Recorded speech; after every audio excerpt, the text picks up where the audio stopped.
welcome to the Priggya Arora Show, where we discuss law and entrepreneurship with people who have been there and done that.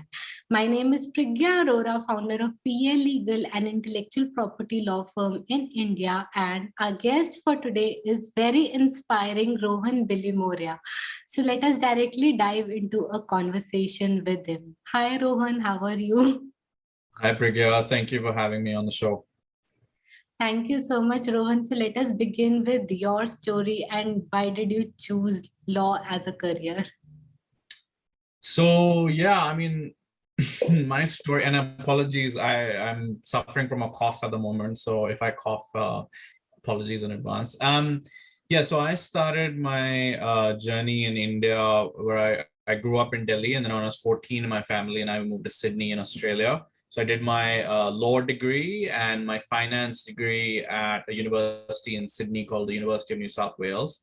And both my parents were lawyers, actually. My mom, she was a lawyer. And then when I was born a long time ago, she decided to become a full-time mom and sort of, sacrifice her career. And my dad was an in-house lawyer for many, many years for companies like Nestle and Pepsi. So when I looked at what he did and what his friends and colleagues did, that really inspired me. And so that's something that kind of got me interested in law.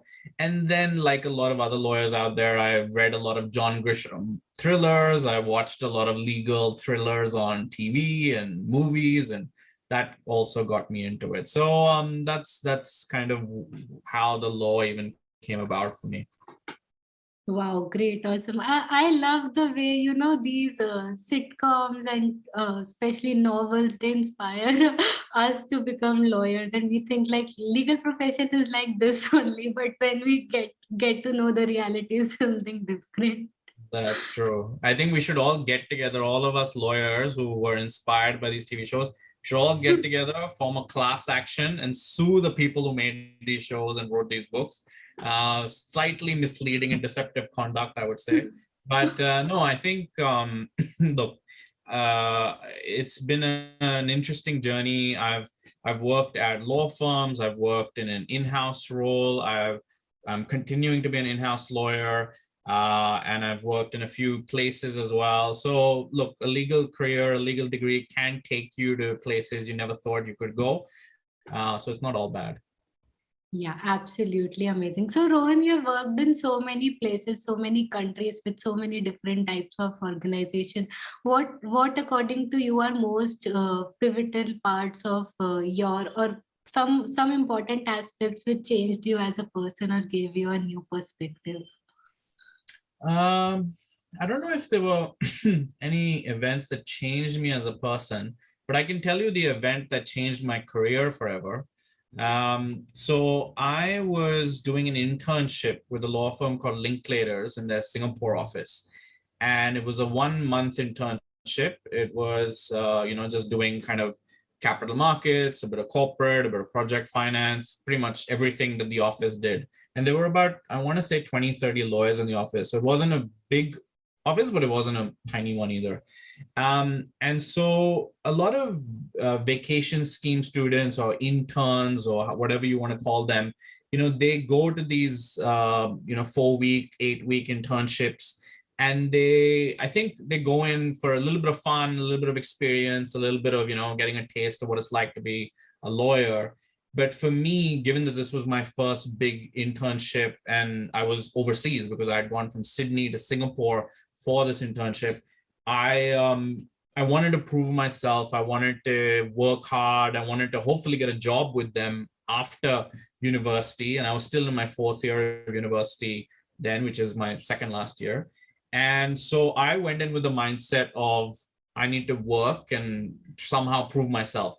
But unfortunately or fortunately, depending on how you want to look at it, interns at law firms, sometimes they get given, just proofreading or very like small tasks where you can't really prove yourself. I mean, like everyone can read a document and pick out, full stops and commas that are missing.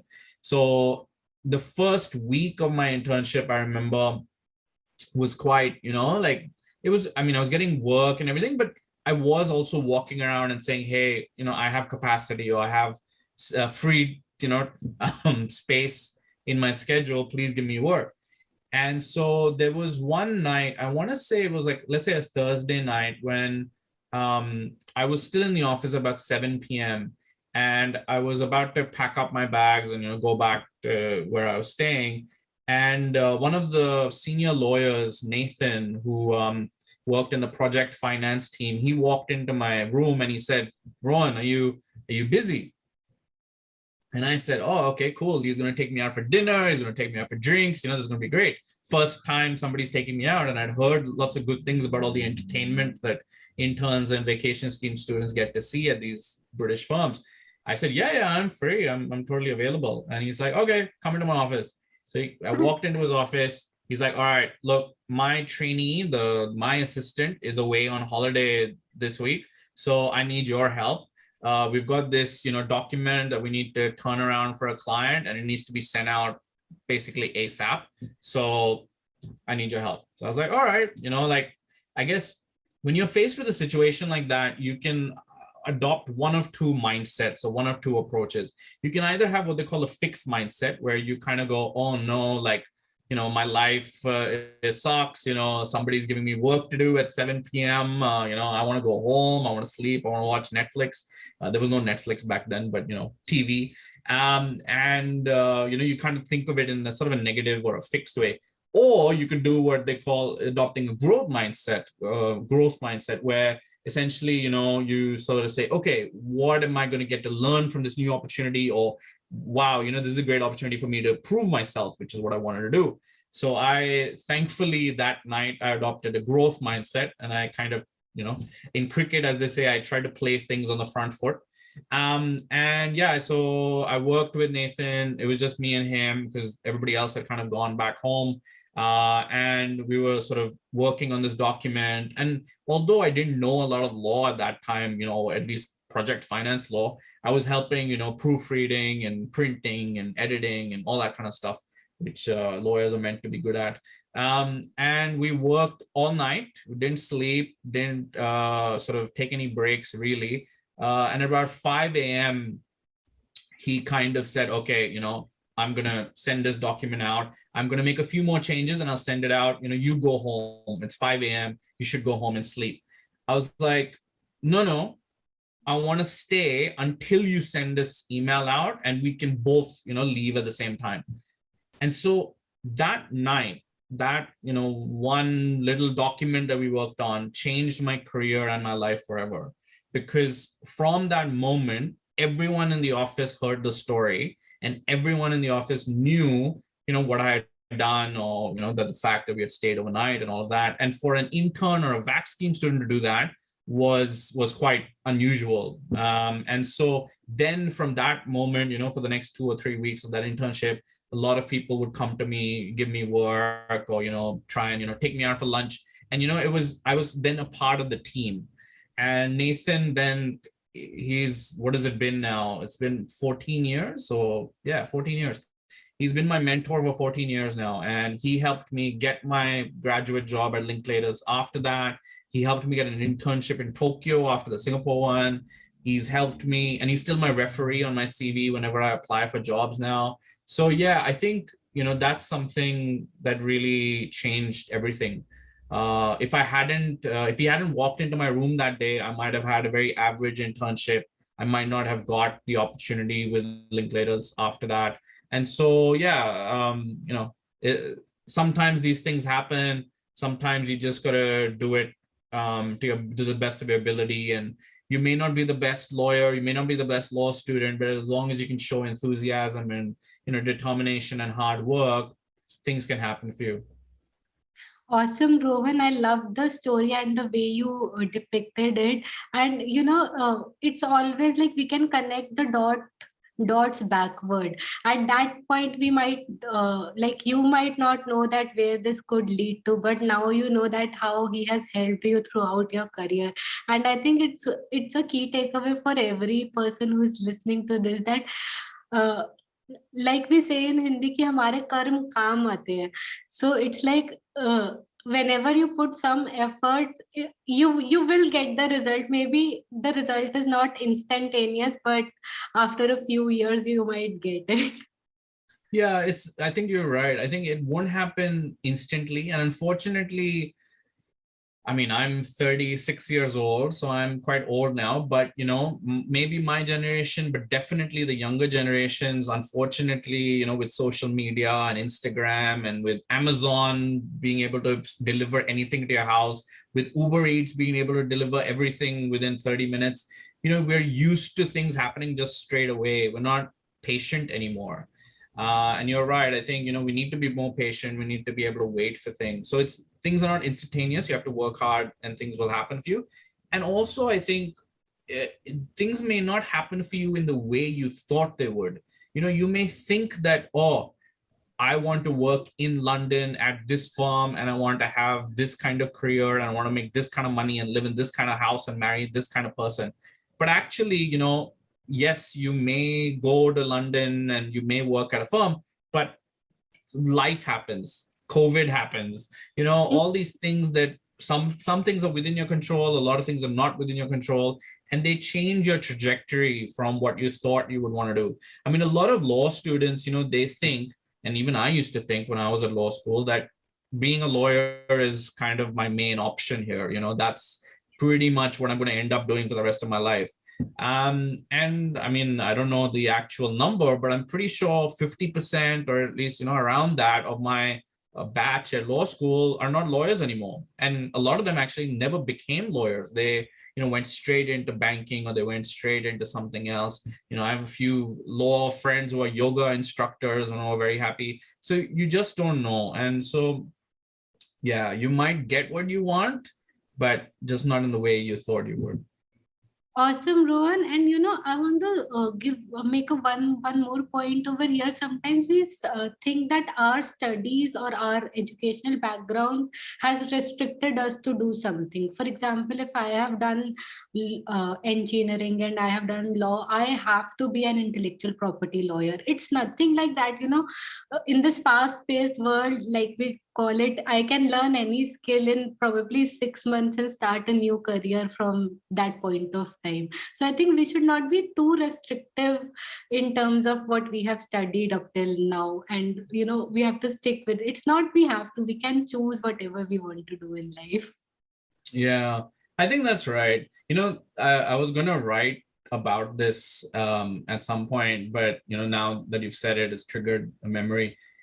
There used to be a point of time around when I was a law student, or even after I became a lawyer, where I used to think, I wish I hadn't gotten good grades at school. I know this is a weird thing to say, but I said, I wish I hadn't gotten good grades at school and gotten into a good university and everything, because then I could have done something creative. I could have become a DJ, or I could have become, a shop owner, or I don't know, something different to an academic type career. Because I think, and this is something, I speak at law schools around the world, and a lot of law students, they obviously have gotten very good grades to get into law school. And so all of us, I think we're all a bit overachievers. We all, have worked very hard to get to where we are. And so we want to make the most of our degree, right? You can't do a law degree, or you can't do, a degree from a great school and then go off and waste it or do something else. Especially with parents and with, log kya kahenge, or, what will the community say, that kind of mentality, right? So, yeah, I think a law degree shouldn't restrict you from doing what you want to do. Okay. It should. And I think this is something I say as well. A law degree doesn't really teach you the law per se. Like, yes, it does. I mean, you read cases and you go to classes and everything. But actually, the main takeaway or the main thing it gives you is a way of thinking. It's a way of dealing with issues. It's a way of problem solving. And that's something that is very unique to lawyers versus non-lawyers. Like, if you put a lawyer and non-lawyer in a room and you give them a problem or some sort of conflict of interest or some sort of ethical issue that they have to deal with, both people will most likely think in very different ways. They may come to the same conclusion, but the lawyer will probably think in a certain logical way or how they've been taught, whereas a non-lawyer may think of a more commercial or more business-minded way.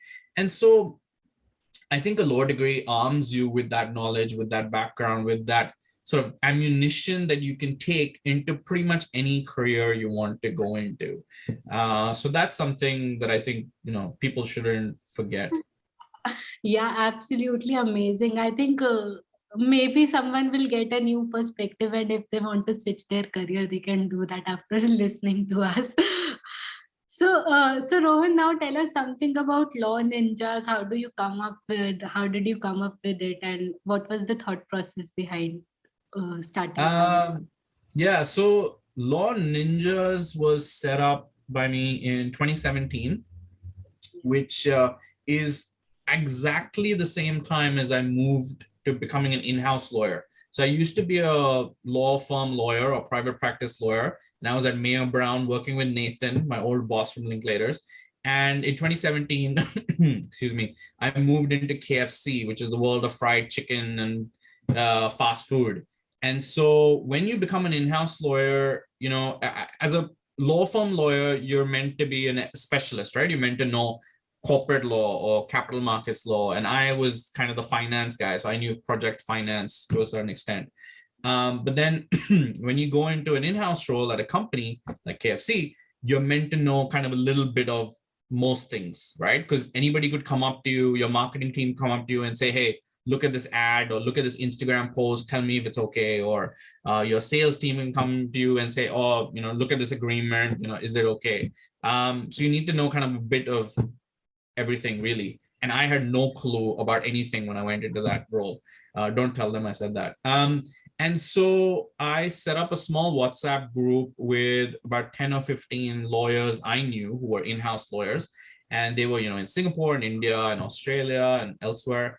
And it was a way for me to be able to ask them questions about, tax law and labor law and all these things I had no clue about. The idea just kind of caught fire, if I can call it that.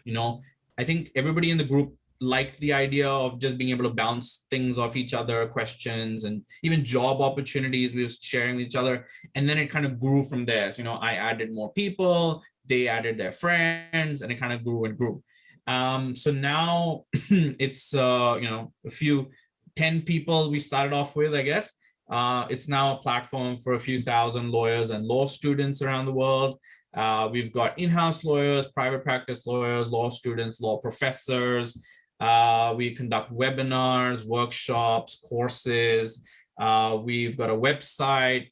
We're working on something new that's exciting and you'll hear about in a few weeks' time.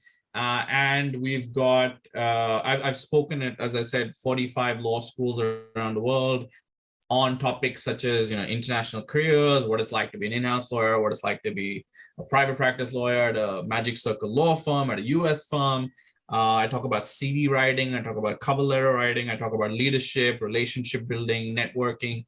So pretty much everything that you need to know in order to be a lawyer, but you don't really get taught at law school. And so that's what kind of Law Ninjas is trying to do, is trying to fill the gap as to what a lawyer needs to know, but doesn't get taught or doesn't get, told either at law school or after that. So it's been exciting and it's kept me busy. But I think it's a great sort of outlet for me as well, because I have ideas. I have, I like to think I'm quite creative. So it's a great way for me to kind of get that out there. Because, in a legal job, you're not really allowed to be too creative, right? You can't do too many weird things. But with me, I don't know if you follow, but on Instagram and LinkedIn, we do a lot of memes. We do a lot of, cool, funky graphics and ideas. We are, collaborating with the different companies, different, providers. And so that's something that's kind of keeping me going, and it's quite exciting. One thing, and this is something that I think is exclusive to your show today, is I'm going to be announcing an internship program very, very soon. So that's something that I think will be quite exciting for law students and junior lawyers around the world. And yeah, so lots of things going on, and hopefully 2022 will be a good year for everyone in the community. Awesome, awesome. Just I love this idea, going beyond law and learning skills, because for me, like I think as a law firm owner, my day to day activity, I don't think the problem is how to apply law, what we probably study in our law college. The most things what we have to deal with it on a daily basis is how to manage finances, how to speak to people, how to maintain client relationships, how to interact with clients, how to make interns or associates work, or how to make them focus on a particular task and get the work done. So I think it's mostly about people management, elements of finances and things like that. Like you said, leadership. But I think all these aspects are missing from our traditional education, and good job that you are doing. No, thank you. And you just gave me lots of ideas of webinars I could conduct. I think there is a gap. There is a gap between what you learn and what you have to do. And then I think also in law firms, that sort of gap becomes very apparent whenever a lawyer goes from being a fee earner or like an associate, a senior associate, to becoming a partner. That jump or that transition is always very difficult for people, or usually very difficult for people who haven't done the business development too much, or who haven't thought about it from the business or financial side of things before. And that's something that law firms, I think, need to do a better job at, is training their lawyers at going, look, your partnership material, we want you to know what it's like to be a partner. Here are the balance sheet, here's the profit and loss statement, understand the stuff. And then also start not advertising, but start promoting the firm at events, start speaking at events, start going to speak to clients. You need to kind of make that transition a bit easier for lawyers, because just getting made partner one day and then saying, okay, here's all this new stuff you've never done before, plus on top of the actual work you have to do, it's a lot. And so it's I think it's important to fill that gap. Correct. So, Rohan, I'll also share. I know it's your podcast, but the story just came into my mind, so I would like to share it. So, when I was, transitioning from being a person who used to work at a law firm and to a person who wanted to start my own law firm, so there was a gap. And in other law firms, what, like now that I interact with many partners and things like that, what I came to know is, till they are at a position of a senior associate or a principal associate, till that position they are never given an opportunity to speak in public forums and things like that.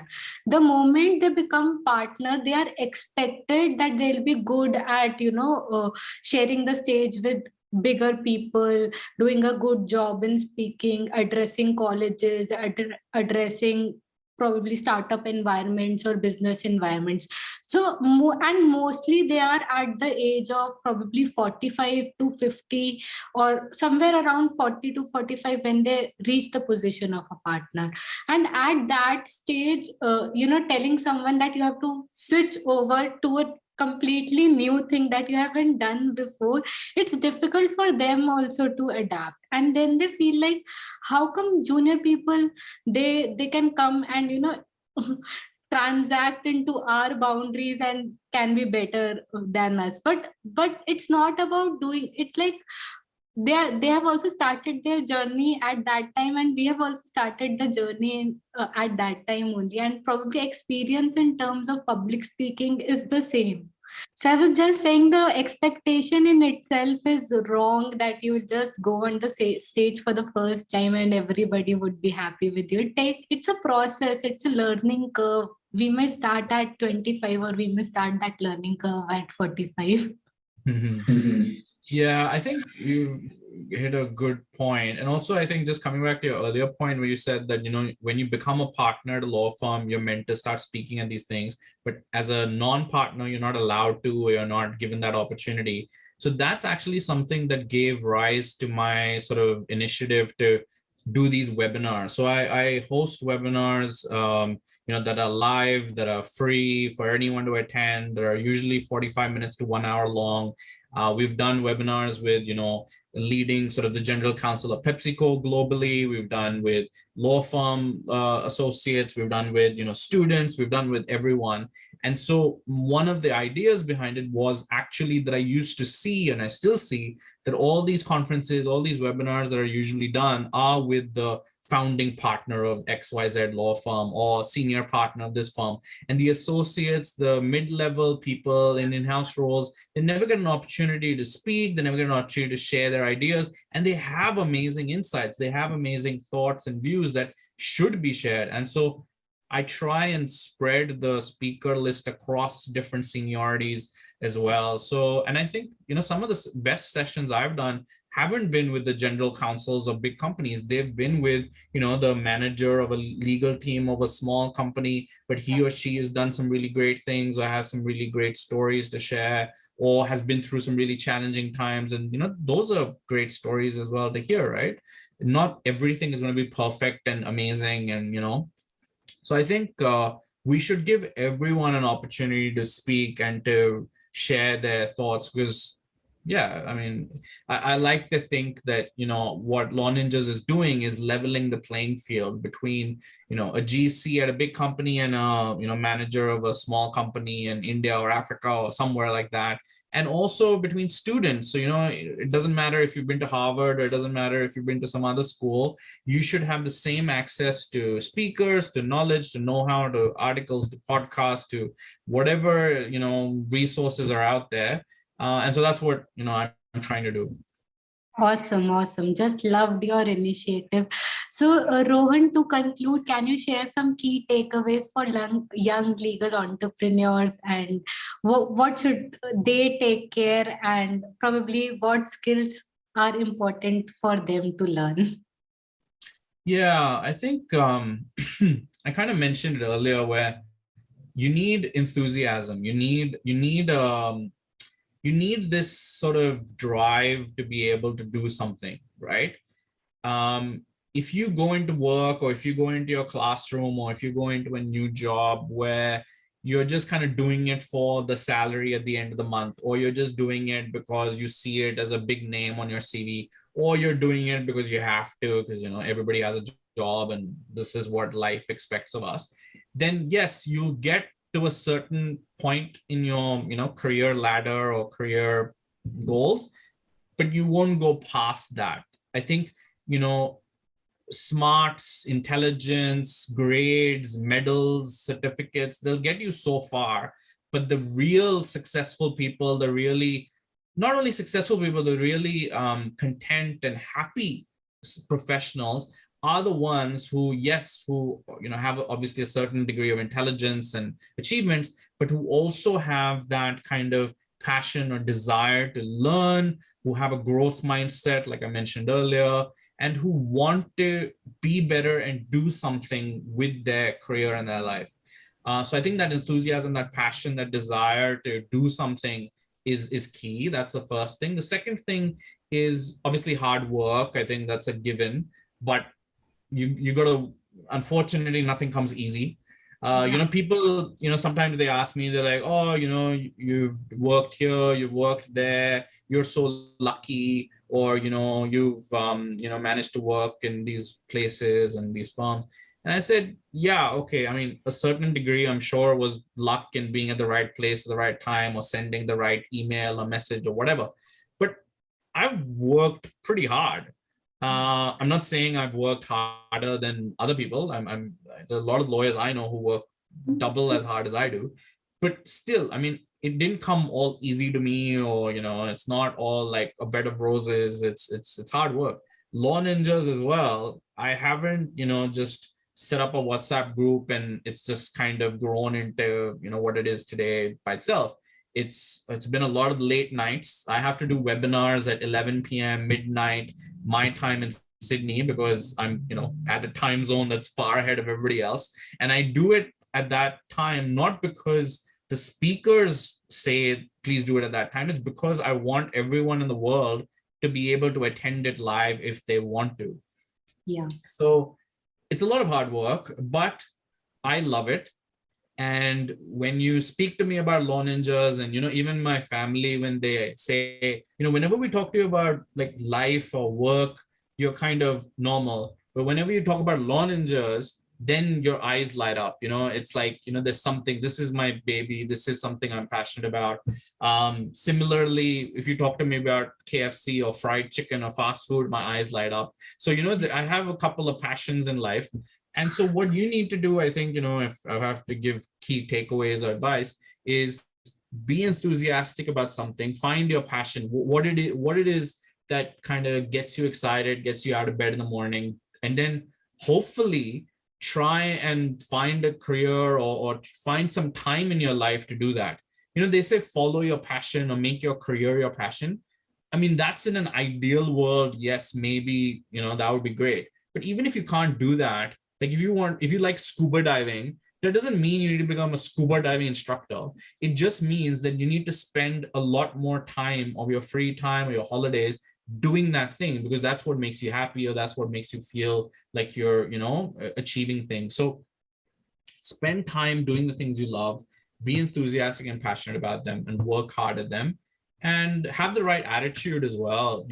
You see a lot of lawyers, you see a lot of professionals that are, yes, went to the best law schools, got the best grades, maybe enthusiastic about, doing work, but they may not have the right attitude. They may not, they may say, oh yeah, I don't want to do that work, or no, I don't want to, do that. It's below me, or I don't want to do proofreading. A lawyer shouldn't be doing proofreading. That's a job for an assistant or paralegal or whatever it is, right?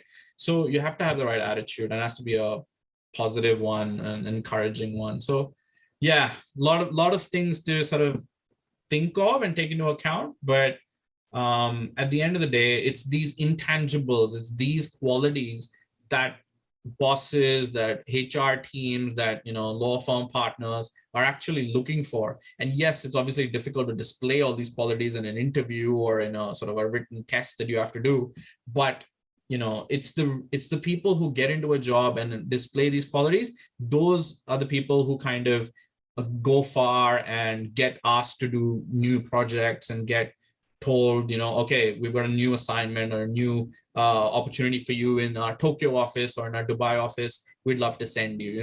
Those are the sorts of doors that will open for you if you can show all these, intangible qualities. Awesome. So just to sum up, do hard work, have the right attitude, have enthusiasm, and try to follow your passion as much as you can. Find time to do whatever makes you happy. So thank you so much, Rohan, for being on the show, and thank you so much for sharing the insights. No, thank you so much, Priggya. And I think just to round it off, the one thing that you shouldn't forget is, if it's possible, you should also have fun doing whatever you're doing, right? Now, look at you. You're doing this kind of video series. You're doing it because I think you enjoy it. I think you actually, you're having fun doing it, and you can see it. And that's something that is key to success in any part of your life, whether it's sports, whether it's your work, whether it's anything. And so you should always try and come at it with, hey, this is something I'm doing. I can either do it with this kind of, like I said, fixed negative mindset, or I can do it with a positive mindset. What's the worst that can happen? It won't go well. It'll be a failure. I'll, look, embarrassed in front of someone. But who cares? You got to stop thinking about what other people think and what other people want you to do, and do what you want to do. And if you succeed, amazing, right? If you fail, then you're going to learn from it, and you will either, go and do something better or do something different, or you might say, okay, this wasn't for me. I will find a new path now. But at least you've tried it. At least you're not going to say, what if? You're not going to look back and say, oh, I regret that, or I should. You regret the things you didn't do more than the things you did do. So do things, follow your heart, live with, courage. Don't let your pride, don't let your fear hold you back. And that's what's going to make all the difference. Absolutely. So, to if I could sum up in one word, I'll say just start. Start with whatever you want to start, and just start and see where it goes. You might fail, like Rohan just said, you might fail, but then you'll come up with something better. So just Yeah, start with whatever you want to start. So, exactly. Just be a ninja. If I can throw a, product placement in there, just be a ninja in whatever you do. Do it with passion, do it with, hard work, and you will be very surprised as to the things you can achieve if you really put your mind to something. awesome, awesome. Yes, thank you so much, Rohan, for all the insight. I'm sure the audience is going to love it because I loved our conversation so much. Thank you so much. Thank you. Take care. Bye. Hey there. Thank you for attending today's session. If you enjoyed our conversation, do follow our channel and consider sharing it with a friend. My name is Priggya Arora, daughter of inspiring parents, alumna of IIT Kharagpur, engineer turned lawyer and entrepreneur, and now founder of PA Legal, where we help creators and innovators protect their intellectual property. Thank you.